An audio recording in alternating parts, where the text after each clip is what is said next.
What's going on, guys? Welcome back to NolanTCG, and we are back here today for another deck profile, and this time it's for Phantom Knight Brave. I guess Phantom Knight Adventurer is what it's called now. God damn, I hate that new name. So yeah, essentially we've picked up the deck. We're going to be messing around with Phantom Knight and definitely Prank Kids over the course of the next few weeks to really test out what I'm really happy with as being the final build for what I want to kind of play going forward. At the moment, this build works perfectly fine. I do find, though, you just kind of brick randomly with this deck, and I'm not 100% sure as to why. I think it was just, like, bad sample size. The matches and stuff that I played just necessarily didn't see good hands, and it was pretty brutal, actually. Deck works perfectly well. When it goes off, and then you're, like, not getting through that board. But there was just a lot of weird hands where I didn't open very well at all. But then some bad hands in this deck end up being full combo, and that's just the weird way that the deck works. But yeah, as always, before we get into the deck profile for this one, please remember to drop down below and hit that subscribe button if you are new here, because we are always happy to have new people to the channel. And let's get on into this deck profile. Before we do get started on this one, though, it is brought to you, of course, by yourplaymat.com, who got us our beautiful NolanTCG extra deck sleeves. These are available on yourplaymat.com, as well as you can get custom sleeves and custom playmats, so whatever you need for the current format. There is an affiliate link in the description down below that does get you a little bit of a discount on your order. Also, enter the code NOLAN10YP for 10% off your order. Also kicks back a little bit to the channel, so everything will be very much appreciated. If you're shopping there, you're getting custom sleeves, custom playmats done. Make sure to enter our code at checkout. But let's get on into this deck profile.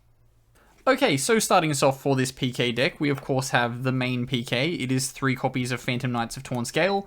Do remember, you cannot use its normal summon effect when you're using your Brave package. That does come up quite a lot, where you're like, oh, I have access to Brave, but without using PK, without using Torn Scale's effect, I might not be able to generate the full combo, at which point you're just kind of stuck in that awkward situation of having to figure out what to do. Normally, you can generally figure your way out around it. Not a lot of hands that can do full combo without using the Adventurer package can't do it without just using the Adventurer package, so that is something to consider as you go along. After that, we have probably the most important card in the deck that doesn't have Adventurer in its name or in its text.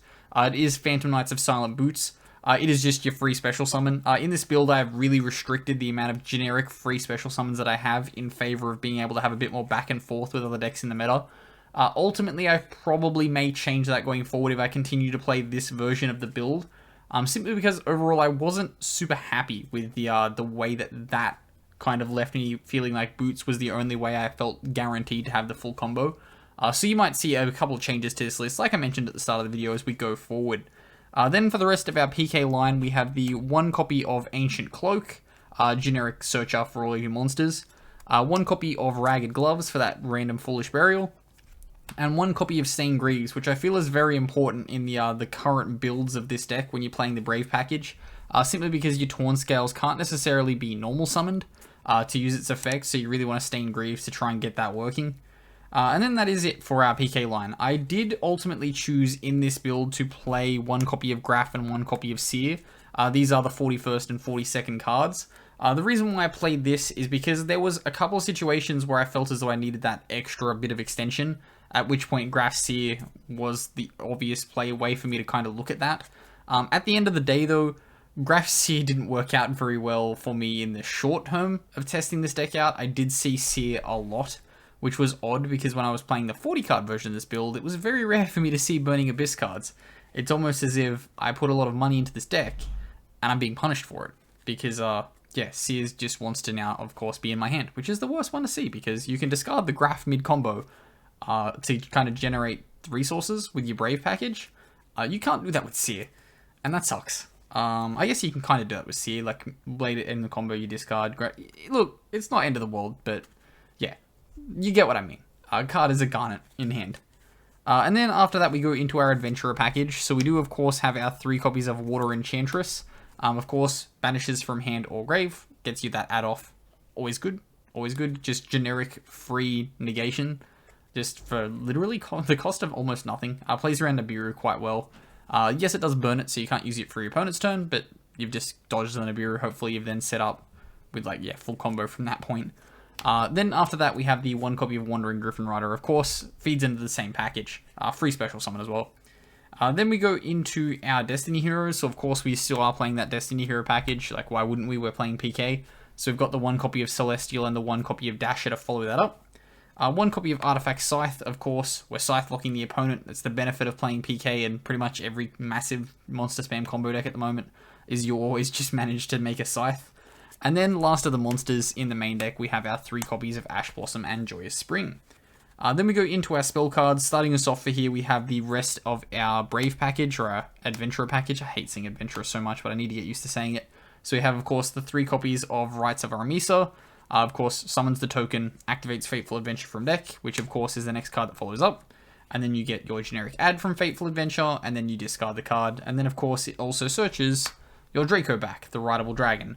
Constantly attaches if it's removed from board while you control the token, which is always good. I guess it's 1 per turn. But yeah, it's rare that you're going to be getting it once per turn. Oh, is this once per turn? While this card is equipped with an effect monster, you can tap 1 card your opponent controls to the hand. If this card is sent to the graveyard, discard 1. You can use each of the... Yeah, cool. It is once per turn. I was like, it doesn't say it at the end. This... Yeah. I don't know why I second guessed myself on that one. But then we move through to the rest of our spell line. So it is a pretty thick spell line in this deck. So thankfully Imperial Horde is gone. We are playing the 3 copies of Crossout Designator. At the end of the day, I think at the moment this is probably cuttable. The main reason why I've decided to mess around with it at the moment is because in mirror matches, you can just call the adventure stuff, or you can call certain things, and then your opponent's just kind of shut out, which is rather cute. Which is the reason why I'm playing the crossouts. I might actually consider switching these for sales bans when we get that out in the next set, just because sales ban works a whole lot against a whole lot more, and you just kind of just turn off your problems. Then after that, we have 3 copies of Forbidden Droplet following that up, of course. Overall, another just generically good card that you want to play to break boards. 2 copies of Fusion Destiny. Now that it's at 2, you just play 2. It's fine. It's just a free card of space, even though we're playing 42 cards, so it slims us down to 40. Playing 42 cards slims us down from 43. I am main decking 2 forms of back row removal, just because, though, didn't want to run into skill drain. There's a lot of like back row decks that float around my locals, so I opted to go with the 2 skill Cosmic in the main deck. Come up sometimes, not all the time. Of course, that's the way these cards kind of work, isn't it? And then lastly, our 2 power 1-ofs for our spell line. We have the 1 copy of Reinforcement in the Army and 1 copy of Called by the Grave.